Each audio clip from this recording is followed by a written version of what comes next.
16th of October is the World Food Day, and this year's theme is Water is Life, Water is Food, Leave No One Behind.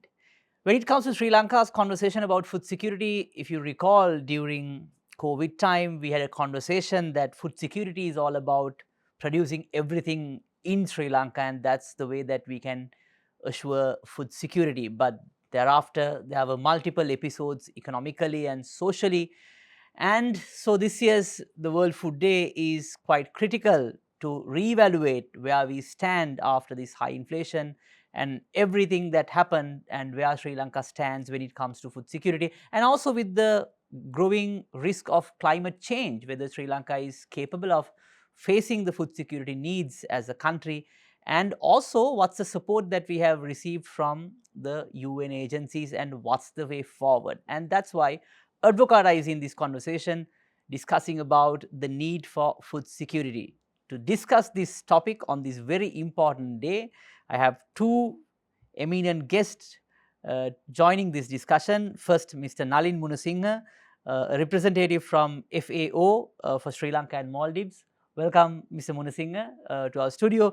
And we also have Mr. Rahim Siddiqui, the World Food Program representative and country director for Sri Lanka. Welcome, Mr. Siddiqui, for the conversation. I first would like to understand about what actually food security in Sri Lanka. There are different definitions by different people, and of course, the common people define food security in different ways. Actually, what is food security? What's the global definition, or how do you basically measure the food security? I will make it the question open. Both of you can comment, and then we can go in depth with the conversation. I'll start with you, Mrs. Siddiqui. Thank you so much again, and thanks for the question. I will go with the global definition of food security. All people at all time should have affordable access to nutritionally balanced diet. So there are some catchwords: all people at all times, affordable access to nutritionally balanced diet. So when we say about affordable access, it's about the income, it's about the availability of food. And when I say nutritionally balanced diet, it's not just grain or carbohydrate or rice. It's about access to protein, vegetable, carbohydrate, and micronutrients such as vitamins and minerals. So with that definition, I will just try to say where we stand in Sri Lanka. We know that we had a recent crisis, and that has impacted the food security of the people. According to the recent study, which was undertaken jointly by WFP and FAO, around 17% of the population, or 3.9 million, are food insecure. This shows a much improvement compared with the survey that was undertaken in June, July last year, which showed around 28% of the population, or 6.3 million people, were food insecure. So to answer to your question, yes, we should be able to produce food ideally in a country where we live. But it doesn't mean that we cannot import. And this is not a negative connotation when it comes to food insecurity. Because if the people of the country have enough income, there's no problem importing from outside countries. Thank you. I would like to take your view also, Mr. Munasinghe. What is food security? And I think Mr. Siddiqui provided the global definition. Also, Sri Lankans think that rice has to be at least be self-sufficient, and that has to be the main carbohydrate source. But now I think the world has changed. He spoke about the importance of the balanced diet and how it comes with the food security definition. What's your take on it? And do you have ears on the ground on these programs? Please shed light on about the definition of food security and how the situation according to your view in Sri Lanka at the moment. Okay, first of all, thank you very much for the opportunity and also the need of the hour to talk about. I fully agree with Mr. Siddiqui when it comes to the global terms, but in very practical terms, when it comes to Sri Lanka, we are a rice-eating nation. Our staple food is rice. And I don't know whether you know, we are eating over 100 kilos a year. If you take one person, to be exact, it's about 108 kilos per person per capita. You know, I think it's one of the highest in the region, in the as region, far as exactly. I remember. Yes. So it tells us how important rice how important the food security is in this country. The last few years were not good for Sri Lanka. We all know that. We had a lot of issues. After beaten by COVID, we all, faced a huge economic crisis in the country after independence. That's how we all know, and we all heard. And that really, led a very tough period for all of us and down to the consumer level. Farmers simply couldn't find inputs. Farmers couldn't find, knowledge and, know-how, the needed, support because of some of the decisions being taken. But at last, due to some good decisions and the turnaround, we were managed to work with farmers, providing whatever the immediate inputs that they needed. And with that, Sri Lanka could come back up to a certain extent. But you remember Mr. Siddiqui was talking about the Crop and Food Security Assessment Mission that WFP together conducted. We had it twice. The first one was June last year, 2022. And we did the same in this year, March. So we can be happy that there was a progress. But still, even in March findings, we still had over 3.9 million people were, facing the food insecure levels. And that's where we still need to consider. So we can say that for the time being, if you consider the last Maha season 2022-23 and the Yala, just we have now got some facts and figures and all. So we can ensure at least up to say January, February next year, we have rice. We have rice in this country. So that's kind of a good news that we all can share in terms of the in terms of assuring local level food security for Sri Lanka. I want to understand you basically provided a broad overview of the current situation of Sri Lanka. If I gather it right, there's still about 3.9 million people who are having concerns with food security, but it was a reduction from about 6 million, 6.6 million 3.9 by March this year. By March this year. So which is, I think, somewhat improvement.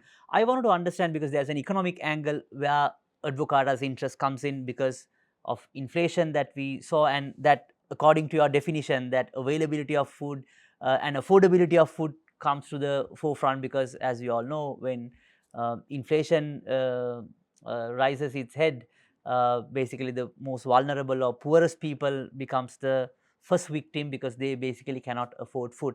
I want to understand from both of you, what's this impact on inflation and how things are now settling at the grassroots level, because the recent survey which I saw earlier before the crisis, there was about 3 million people who were under the poverty line, and now it has jumped to 7 million, and basically the urban poverty has increased by 3 times, rural poverty by 2 times, and the estate poverty by 1.5 times. So I just wanted to understand what's the situation at the grassroots, and what are the programs that you see, and what are the changes that you see at the grassroots, if that's so. I'll start with you, Mr. Munasinghe, in this case. Yes.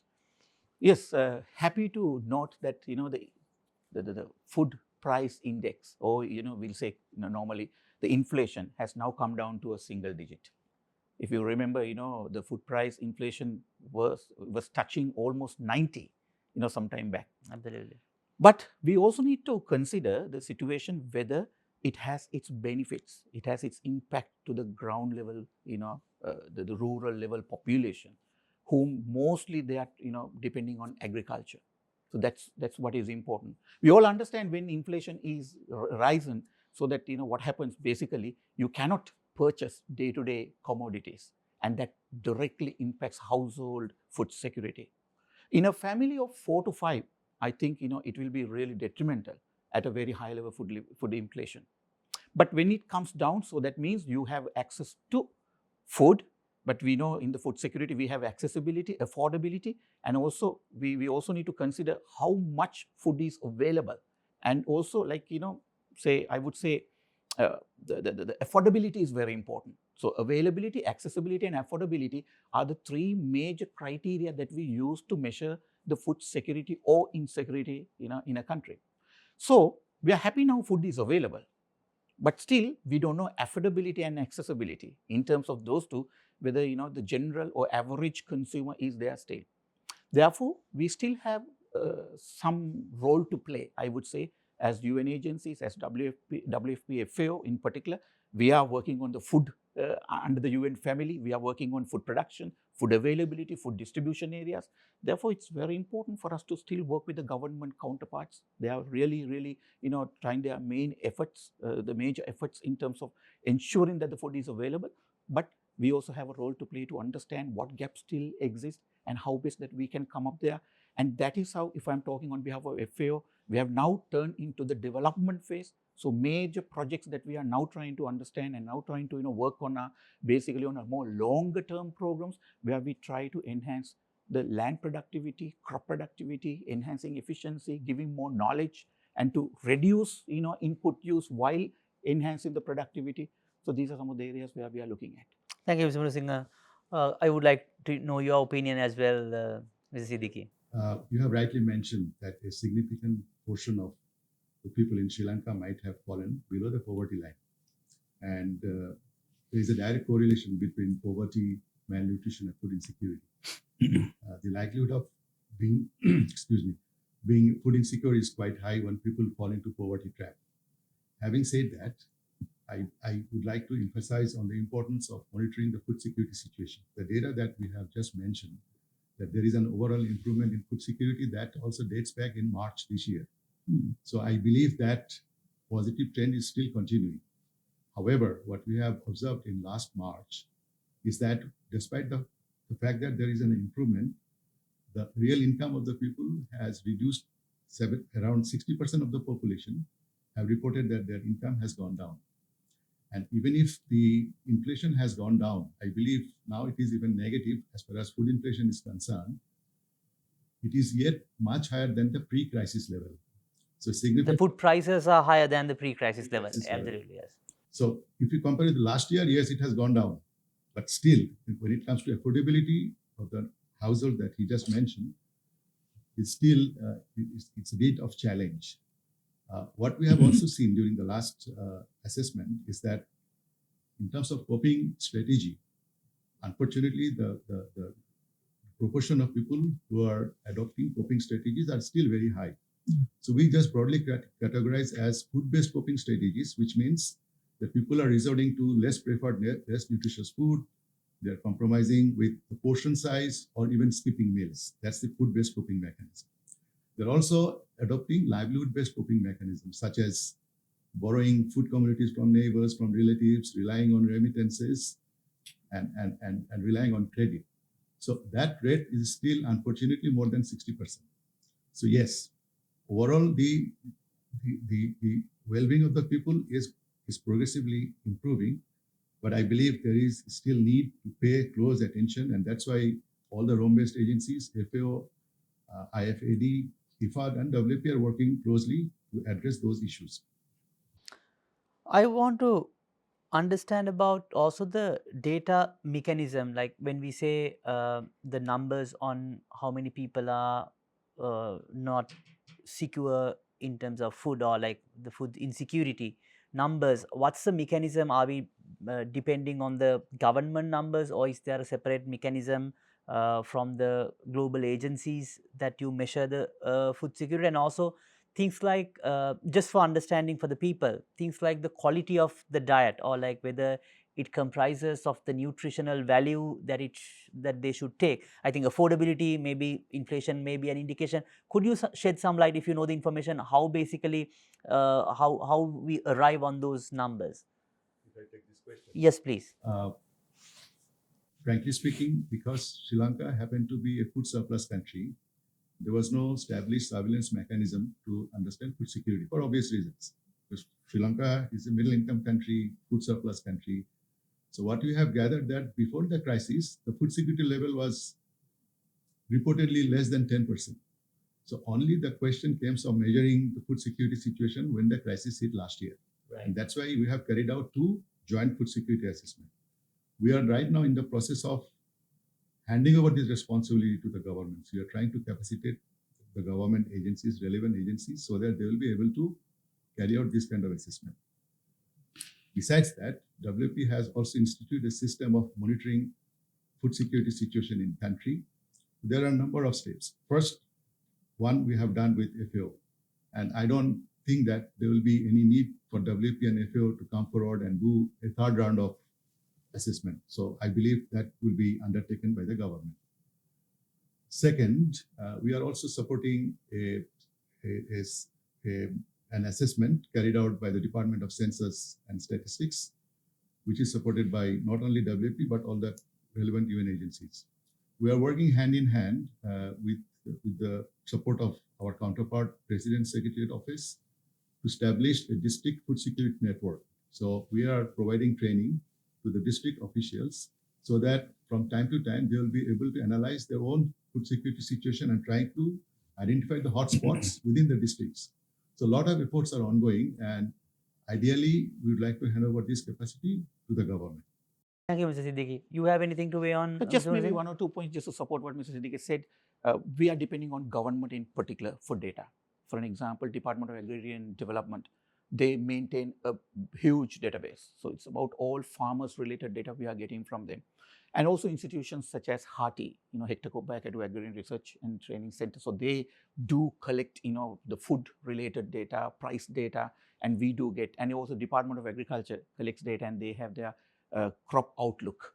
So these are basically the main sources where we get to know to the latest situation in the seasons, the cultivations, the land extent cultivated, and the say harvest, etc., etc. Whenever we want, we utilize such data. So in-house we analyze. Understood. And that's what exactly we did in these two missions, CFSAM 1 and 2. So that's how we are using right now. But as Mr. Siddiqui said, yes, we need a robust mechanism. Like, the government needs to further improve, and we are there to support as always. And we believe in future, because we never know this could happen again. We are facing the climate change impacts. So these things could happen, so that we should be better prepared further. Thank you.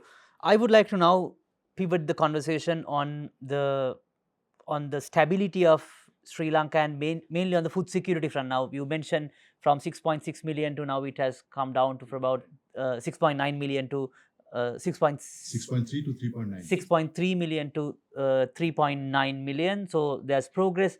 How can we assure, and what's the progress? I mean, do we have the ecosystem or the infrastructure to see these numbers further going down? And we see there are also geopolitical and global dimensions also coming in with in terms of food prices because of some of the wars that is in different parts of the world that can have impact on food prices. I just want to understand, do we have, let's keep the outside world aside, but do we really have the infrastructure to make sure that Sri Lanka is food secure? And if so, what are the measures that we have to look for, and where are the areas we have to keep our eyes open? Mr. Siddiqui, do you want to start first? Yes. First of all, I would like to mention that the government at the level of the presidents have taken the food security issue quite seriously. So they have already formed different structures to address the food security situation in this country at the presidential level, at the advisory level, at ministerial level, at the district level. So that's very positive thing. And that's why all the food-related agencies are working hand in hand with the government. That's one thing. Second, I would like to mention that there is a need for multi-sectoral coordination and commitment across the board. I just would like to let you know that food security is a complex and multi-dimensional issue. It cannot be handled by a single ministry or single department because it cuts across a number of relevant departments and institutions. So if I just suggest a few things, that I would say that there is a need to strengthen the social protection and safety net interventions for the most vulnerable cross-section of the population, food insecure households, plantation workers, persons with disability, female-headed households, pregnant and nursing mothers. I believe their needs still, the needs are there to provide them direct assistance. This assistance could be in the form of cash transfers, food vouchers, so that it has real impact on the local economy. I would also suggest that there is a need to, and probably this falls under FAO's mandate, to enhance the productivity and resilience for smallholder farmers by providing improved seeds, irrigation facilities, extension services, training on organic farming, those kind of things. That is quite essential so that the reliance on importation of food will go down. And of course, as you rightly mentioned, there probably need for diversity, crop diversity. For example, we know that dal or pulses are not produced locally, we import. So there could be an effort to see the possibility and feasibility of producing a number of crops that Sri Lanka imports. Third thing I would like to say that there is a need to promote, food systems approach, whereby the social, economic, and agricultural dimension of food systems are addressed in terms of making sure that food losses are minimized, uh, food quality and safety standards are secured, those kind of things. Last but not least, I would definitely suggest that there is a need for strengthening regional and international cooperation so that we can exchange, technology and resources so that we can see whether or not we can learn lessons from other countries and try to address some common regional issues that we are facing as a consequence of climate change. Mr. Munasinghe, in terms of FAO's point of view, like how do you see the situation in terms of assuring that we will not drift back to where we were, and do we have the ecosystem structures to make sure that we, on a progressive basis, assure the food security for the people of Sri Lanka? In addition to the measures Mr. Siddiqui just tabled, and FAO always works with the smallholder. We still believe in many sectors, let it be paddy, let it be tea, let it be fisheries. Smallholders are playing a major role in this country. And therefore, we always need to look at their requirements to see that they are fully equipped so that they contribute at a high level to the GDP of this country. So one area that we could not speak much is the fisheries, especially the aquaculture, freshwater. Huge potential in the country. You might be not knowing we have over 12,000 tanks, whether it's say reservoirs, this and that. A lot of opportunities, and over 200,000 hectares on the surface, which we can consider as a very good food producing ground, food production ground, which FAO has worked right now, and we have a number of initiatives made at this moment. And we are working with the fisheries department, fisheries ministry, and the related entities in order to improve the freshwater and aquaculture sector in the country.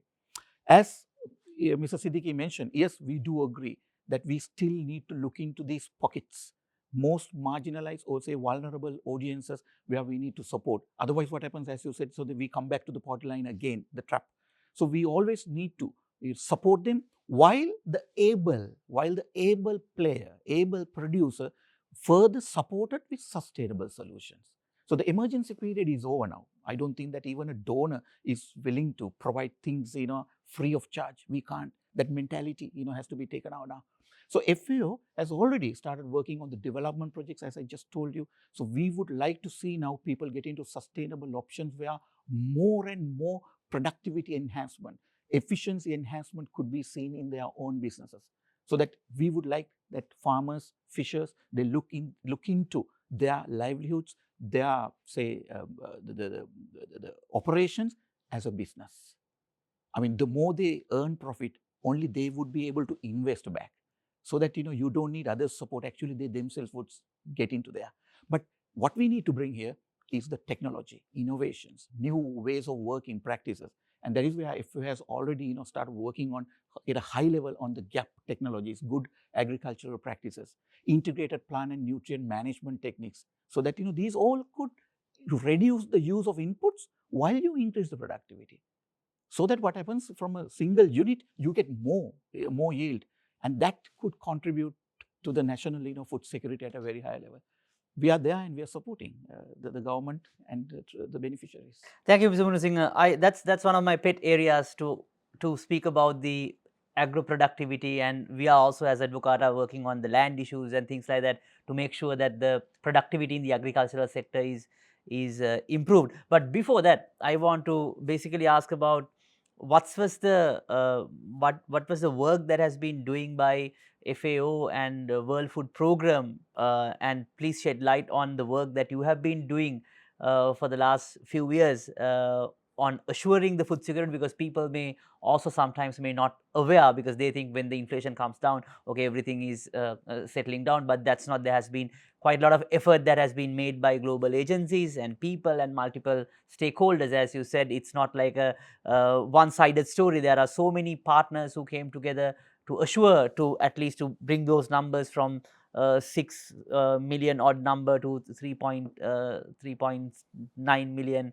if I got my numbers right. So please share what was the work, and what was the scope, and what were the challenges, what were the success stories, and if you have any stories, human stories, please share, so then people are aware of the work that you do, and of course it can set an example to avoid such crises in future. Thank you for this question, because people may be asking what WFP was doing even before the crisis. The type of engagement that we are having in Sri Lanka is since 1968. So WFP has a long history of partnership, more than 55 years in Sri Lanka. Just to let you know, up to the point of crisis, we're not distributing food to anybody or transferring cash. Our engagement was basically to provide technical assistance and capacity strengthening support to the government to address the root causes of food insecurity. So, for example, we were supporting the resilience activities where smallholder farmers are suffering as a consequence of climate change. So we are working in 5 dry zone areas where we are providing support to the smallholder farmers. For example, in resilience activities, for example, rehabilitation of minor irrigation projects or water harvesting facilities, supporting smallholder farmers in terms of linking markets or enhancing the value chain. So those kind of activities have been ongoing. We're also trying to diversify livelihood opportunities. So in case there is any climate-related shocks, so they will have alternative livelihood opportunities. That's one thing. The second area that we are engaged was working hand in hand with the government in terms of emergency preparedness and disaster risk management. So we are working with the government, making sure that at the regional, sub-regional level, government officials informed of the climate-related information so that people are well aware of the possible risks, so that disaster-related challenges, so that those hazards are not really turned into a disaster. Third areas, as I already have mentioned, that we are providing capacity strengthening support to the government in the areas of enhancing food security analysis. Fourth, we are working hand in hand with the government. You know, the government is running National School Meal Program. So we are providing support so that they will be able to, because government has limited budget for school kids. For example, now it's 85 rupees. So we are helping the government to get 85 rupees per child per day. So we are working hand in hand with the government so that we can maximize the usage of that budgetary allocation so that the school children get a nutritious diet which is locally available. And because of shortage of time, I'm not detailing all the activities that we are doing. But one thing I would like to mention, wherever WFP works, we also have the readiness to respond to emergencies. And I'm glad that we are already present in Sri Lanka last year when the economic crisis hit. We have been able to respond to that emergencies through 3 key areas. One is the direct support to the food insecure population. We have reached almost 1.5 million people. We have provided direct support to the National School Meal Program, whereby around 1.1 million school children received dal, red lentils, and fortified rice. And the third area we have provided to the Triposha production. You might have heard this is a fortified blended food. So we are providing raw materials such as soybean and maize, which is used and to ensure uninterrupted supply of Triposha in this country, which is combating directly with malnutrition. I can say many more, but I'll just trying to focus on the major areas of 3 areas. Thank you, Siddiqui. How about could you shed light on the work by the FAO during this crisis, and also what are the future things that you plan to do to assure that the food security in Sri Lanka? Yeah. But before that, I just want to remind, government is trying to make sure that by 2030, every child in this country gets a meal, a lunch. They say lunch. So more challenges, but opportunities to work together, and that directly addresses the national food security.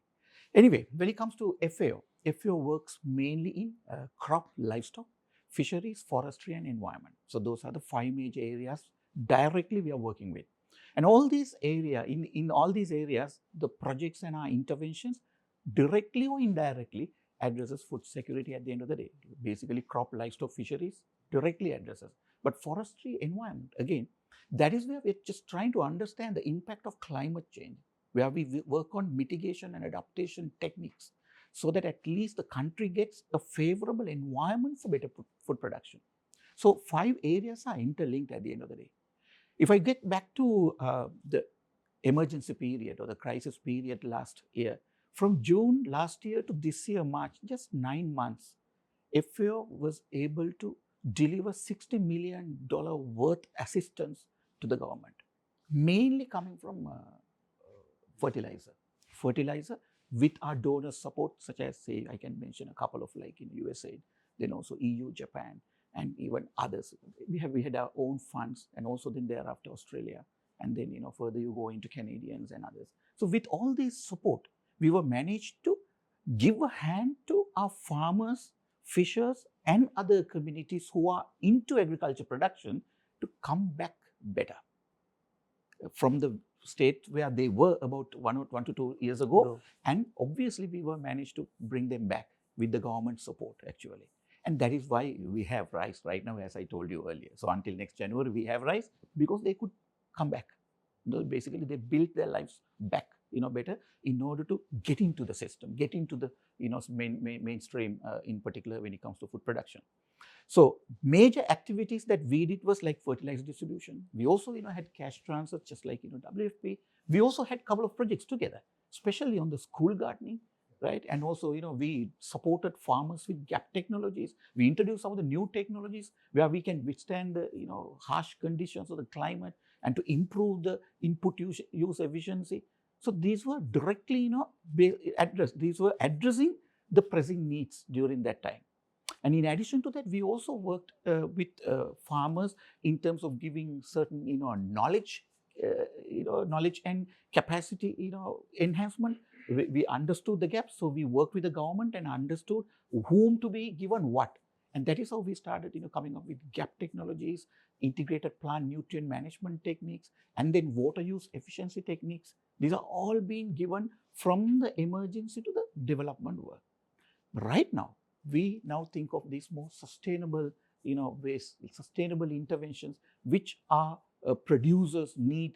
Say, for an example, better technologies, better ways of marketing their agri-produce, and also trying to, we are trying to, improve their level of knowledge and capacity on better techniques. Now, crop diversification is one of the key areas where we've just started looking at.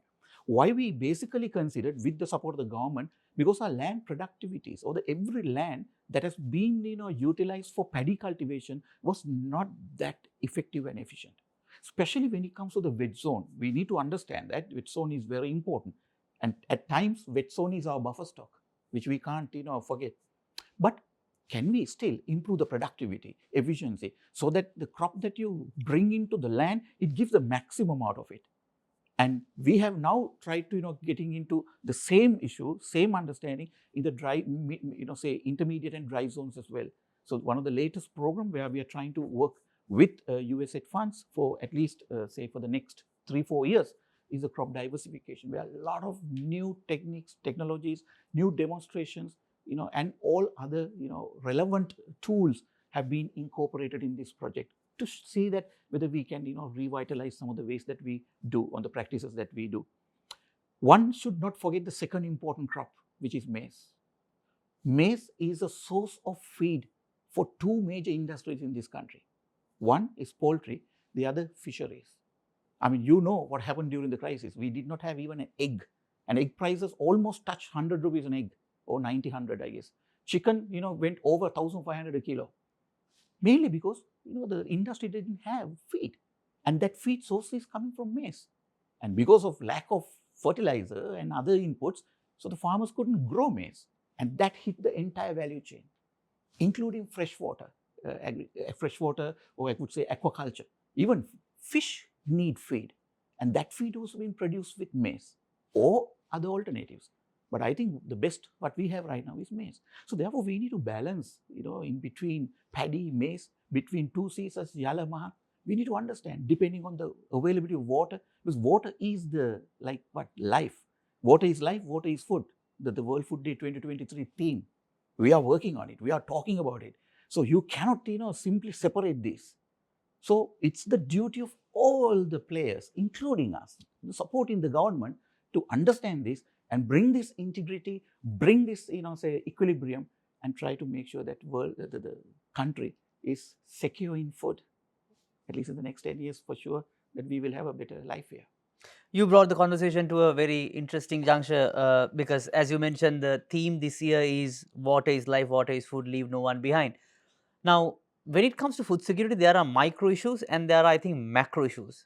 Especially few you actually mentioned in terms of land productivity, and those are the areas that as Advocata we have also been working, because we believe while you can address the micro issues and there has to be an focus on the micro issues, but there are bigger macro issues that you need to sort out if you really want to improve the food security. And I think land productivity is one side, and also there are bigger issues like climate change that we all need to face in coming years. And if I remember my numbers right, to produce 1 kilogram of rice, it takes about, I think, 1,400 liters of water. And I think we have abundance of water, but of course there are a lot of concerns by a lot of areas that they do not have adequate drinking water, and there are a lot of water projects going on.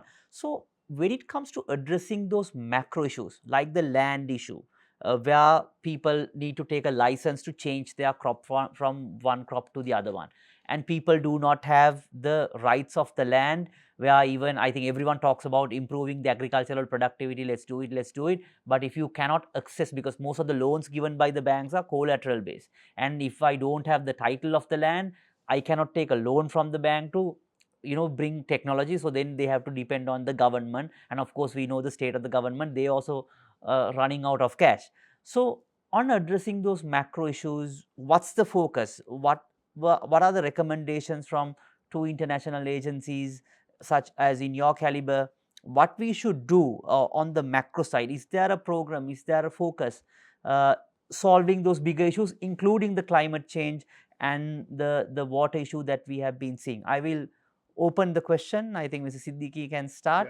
Yeah. Thanks for that. There is no single answer to your question. It's much more broader and macro, as you rightly mentioned. But what I would like to emphasize on that, the government should be at the driver's seat to address the issues that you have all mentioned. And I believe government is committed, and they are bringing all the actors. So as you rightly mentioned, when it comes to financing, it's about land issue, it's about degradation of land, land use and over usage of water, pollution. So you have to bring all the actors, the stakeholders, onto the same table and try to sort of formulate, coordinate food policies that will impact directly. And of course, the international community, UN agencies, development partners are there to support. But we cannot take the lead. So it again comes to the government who will be able to address all the issues. And I already mentioned some of the things that need to strengthen social protection sector, increase productivity, look at the food systems approach. That is, I think, most important. And I believe that's the only way forward. Okay. Mr. Munasinghe, you want to weigh in on the same question?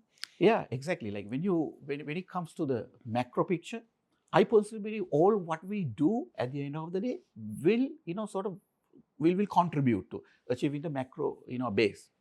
But the key tools for us to talk at the national level, macro level, are maybe like, policies, acts, legislative frameworks and such to put in place. Like, it could be monetary, it could be fiscal policies that the government basically taking.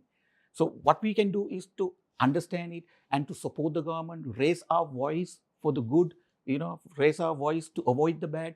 I'm always, believing in that angle. But I can tell you at this moment, FAO, at least, we are supporting the government to, draft at least, 3-4 policies and acts To name a few, we are supporting the government for the agriculture policy to come on board. We are supporting the government to develop, actually already developed, but understanding gaps and reviving and putting in place the national food policy, the National Food Act and the legislative framework. Also, we are supporting the Fisheries Ministry to bring the Fisheries Act.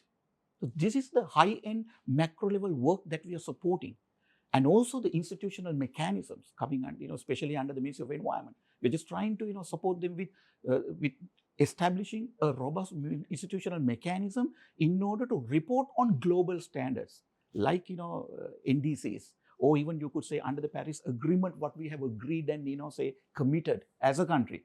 So we need to make sure that the government capacity is there, government's requirements will be looked after. So for that, the global supporters such as Green Climate Fund, Global Environment Facility, we are getting assistance to support the government. So we are working hand in hand with the government to make sure that they are ready to undertake the macro picture. So we do have a role to play, as I just said, and we are undertaking at this moment at that level. Mr. Munasinghe, I also want to understand, because the world is going through a complete digitization and Sri Lanka has spoken about it. I think the entire world is moving on digitization. What's the role of digitization on improving the agricultural productivity, and especially when it comes to food security in terms of digitization? What's your view, and what's the role of FAO in that front? As you quite clearly said, if digitalization is the buzzword in the era today, so why not it for agriculture and other related areas as well? We at FAO is supporting the government in many fronts to digitalize the work that we do. And our main customer, I would say, when it comes to digitalization, our main beneficiary would be the last mile farmer, so that everyone gets real-time data, information, prices, weather forecast, adversaries, you name. If they can really get into their mobile phone, they can be better prepared. And that's one of the best way for you to be prepared for climate shocks or even price shocks, economic shocks. That can do a wonderful role, that can play a good role to support farmers, to empower them with knowledge, empower them with data and information so that they can take informed decisions. This is very important at that level. The problem is, we can't do it in isolation or alone, In Sri Lanka, we have number of ministries, departments, even academia, or even civil society sometimes. They do collect information. They have their own information, their own platforms at their level. Obviously, we get opportunities to share data, but not at the national level as we all expect. So it's important that these data are available in a way that others can use, others can make decisions, analyze and make decisions. So what FAO does, in number of sectors, we are just trying to see, okay, first to develop digitalized platforms so that the parties are connected more efficiently and effectively. But at the same time, we are also trying to now understand to bring all these, at least in agriculture sector, to bring all these platforms, applications, tools to a common platform through an interoperability framework. We are working with Department of Agriculture, Ministry of Agriculture, and even fisheries, you name livestock, crop, everyone. And also working with ICTA. We are also being supported by Bill and Melinda Gates Foundation. We are being supported by FAO own money. We are being also supported by other donors in their projects. Because today, in every project that we do, I think we need to bring the digitalization component into it. Because it can do a lot, as I just told earlier. Because it brings people, it connects people, it connects resources. So I'm sure in future, we also need to bring all these sectors into a digital platform so that you get better benefits down to the farmer level or down to the fisherman level. FAO has already started working on it, and we will get some very valuable tools, products by mid next year. One of the key things that we as Advocata also measure is the bhat curry indicator. We are tracking the food prices of a normal bhat curry, and also we track it on the retail market as well as on the supermarkets, and you can access that data over a period of time through bci.org or search Batkar indicator. And also, even if you look at the indicators like the Global Food Security Index, I think Sri Lanka is in the range of 70s out of 113 countries. I think India has taken a big jump, I think, to the 65th position as far as I recollect my numbers in the 2022 report. And we are slightly, I think Bangladesh is one slot behind us. But since we are wrapping up the conversation, I would like to bring your attention, since you touched upon this now, keeping the diversity of the food supply chains. Okay, things can be sometimes, cultivated within the country, but also making sure that you have enough. Of course, you need to have foreign exchange to import, affordability to import wherever you require. And something that we have been advocating is, do not tax or like impose this super commodity levy, this levy, that levy on the food items, especially when it comes to protein content. Because if you look at our dairy products, a lot of these food sources, especially when it comes to the protein sources, are quite heavily imposed on severe custom duties or tariffs. Of course, there may be multiple reasons why they do that, but what we advocate is basically to have a simple tariff structure, so then the food will be affordable for common people, while you are making sure that it is produced locally wherever on a competitive basis. Not, you cannot have a very high local production when you can access the same food variety in the global market at a very lower rate, because ultimately it will have an impact on the food security. What's your view on this, or are you also working on those areas? I know it's slightly, I'm not sure whether it's beyond your scope, because, but it's in our view, it's a key area that the government and the people have to consider. I would like to. Yeah, I'll just touch upon the important point that he mentioned about the implication of not growing enough maize in this country have direct implication on two industries that he mentioned, which is actually one dimension of the food security, because we're not producing enough protein. And despite the fact that we have enough paddy production, but we don't have any protein in our diet, that is also causing food insecurity. Now I'm coming to your point about taxation. So this is a challenge not only in Sri Lanka, in most of the countries. It is basically to protect the local industries. So even if there is heavy tariff on importation of not only poultry but dairy products, I think the current focus of the government is to produce enough maize so that those industries that he just mentioned, poultry, fisheries, will come back, probably will provide uninterrupted supply of protein. Now, I don't want to go into the details of this tariff, but as far as we are concerned, for example, I mentioned that we are providing support for Triposha. So even maize and soybean are subject to import tariff. So we have been working with the government at least to waive taxation or import tariff just for those, which has been granted. But I'm sure other sectors, like as you rightly mentioned, protein. But I believe the government is taking action so that they can revive the poultry and egg production inside the country.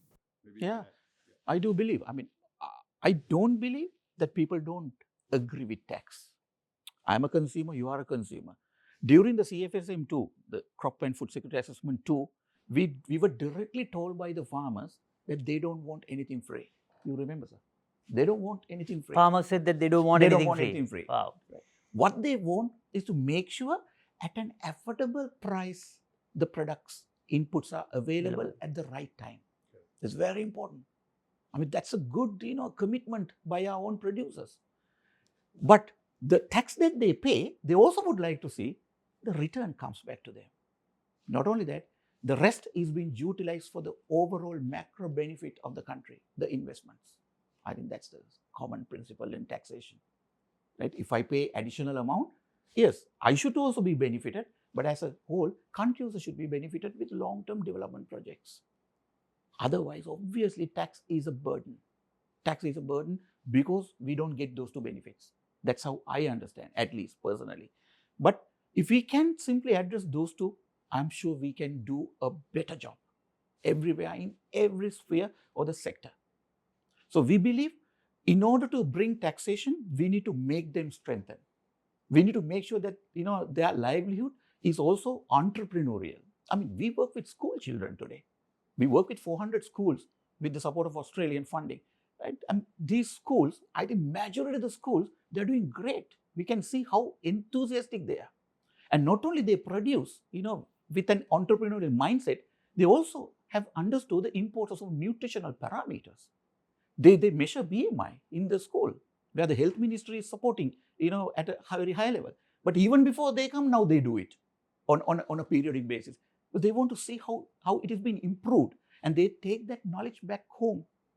So in this way, you add value. We need to keep adding value. Earlier, I couldn't tell you one other thing. We were talking about feed as the seed for poultry and fisheries, but the seed for crop is really important. Hybrids, new techniques, new varieties.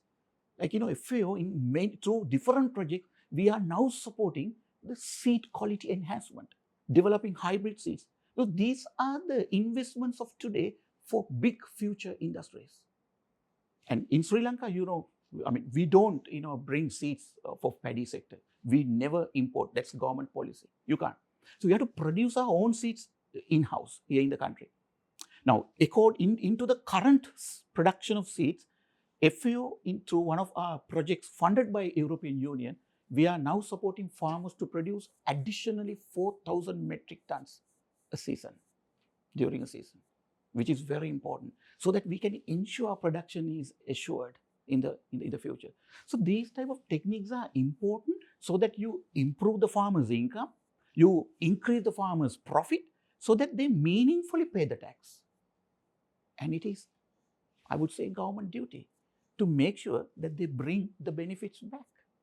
Understood. And also, I think in terms of you brought out an important point on the maize production, because as you very correctly said, it affects the main protein sources.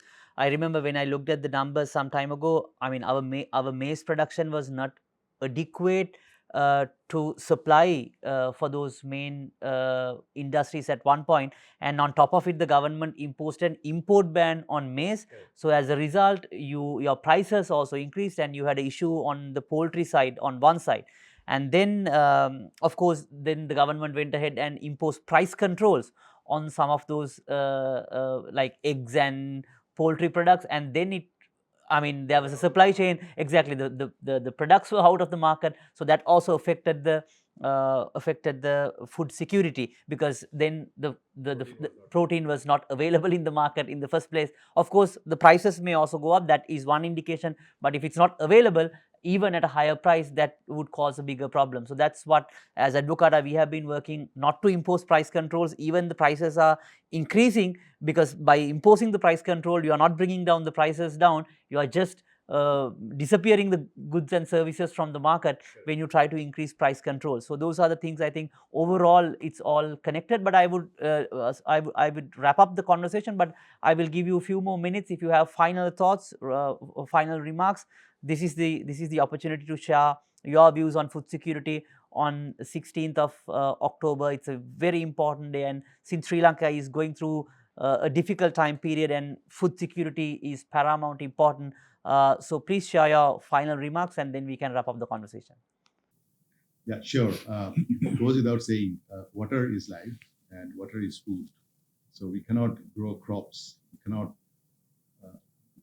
do sort of livelihood activities without water. And there is no doubt that there has been a lot of challenges against water.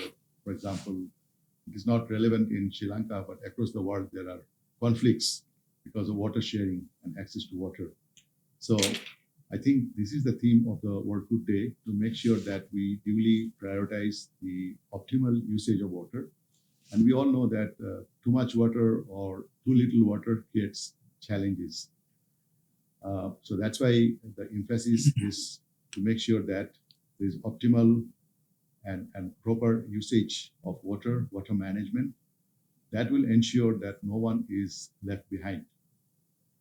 As World Food Program, I would like to express our commitment that not only we will be providing support to the government to achieve zero hunger, that is what we call SDG 2, so that each and every person, not only in Sri Lanka but across the world, will have access to safe and nutritious diet.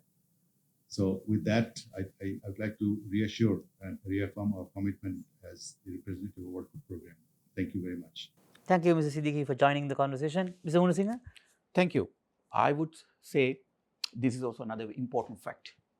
Over 90% of the food that is being produced in the world for us to eat, it is happening on the earth. So that means soil and water have to play a huge role in the global food production. And we know, but you also mentioned, like, the amount of water that is being utilized to produce 1 kilo of food sometimes is huge. So it's high time that we understand the importance of water, which is going to be depleted very soon. It's going to be a very high level demanding resource in the next few decades to come. I'm sure even right now, but even when you compare the situation now and in future, it will be very severe. We might not have sufficient water or amply. We might not have the luxury of utilizing water amply the way that we have been doing. And in Sri Lanka, water is free, I should say. Still, water is free. We don't pay for it. And you can't even talk. I don't see that, I can't ask anybody to pay. That's not the culture we have. But I can ask everyone in the country now, use water very, very effectively and efficiently. Water use efficiency is highly important at this moment.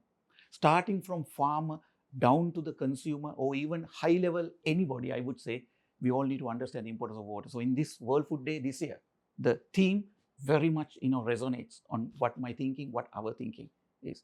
So FAO is committed always to make sure that our input input utilization is always done up to the maximum level and the maximum benefit which it gives us in the future crop diversification, crop production programs.